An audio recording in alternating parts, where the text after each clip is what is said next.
Nice kasi naka-box pa siya. Tsaka naka-bubble wrap. Bubble wrap yung ano niya, packaging. Wow, this is Proflex. Na? Proflex. Active Sole Technology. Brand siya na nasa ano din. Parang isang store siya. Proflex yung store name. So, itong shoes na to ay parang Crocs. Na parang native, no? Native style. Parang native talaga.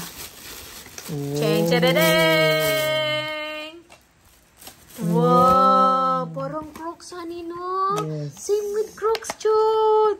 Wow. Diba yung sa Crocs is 4,000? Diba, honey? Yes. Supposed to be, inanag natin yung magpaliton. Hello! Good quality talaga siya. Be, sige nga. Ipakita mo, honey. Hello, gwapo siya. Bili ka ng lahat ng color, honey. Diba, oh? Be, yung sa loob. Oh, plastic din. So, pwede siya pang wet, pang dry. The difference nito ng Crocs, yung Crocs is Malambot dito malambot dito. Soft talaga. Okay pero pwede naman tayong bumili ng sole. Softener, charot.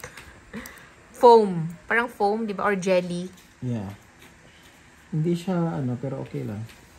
Pero talaga maganda talaga yung quality nito. Nafe-feel mo. O Yes. parang hindi siya, ano, chippy pie. So, O, di ba? May ganito tingnan pa. natin kung hanggang saan to aabot. Uy, hindi. shoes Uy, kasi nito. yung lahat ng mga jelly shoes ko, honey, tumatagal talaga ng like 5 years, Oh. 8 years. Yung ano ko, yung Mel, di ba yung Mel sa girls, na parang jelly lahat. Uy, ano man siya, Han? Malambot man siya.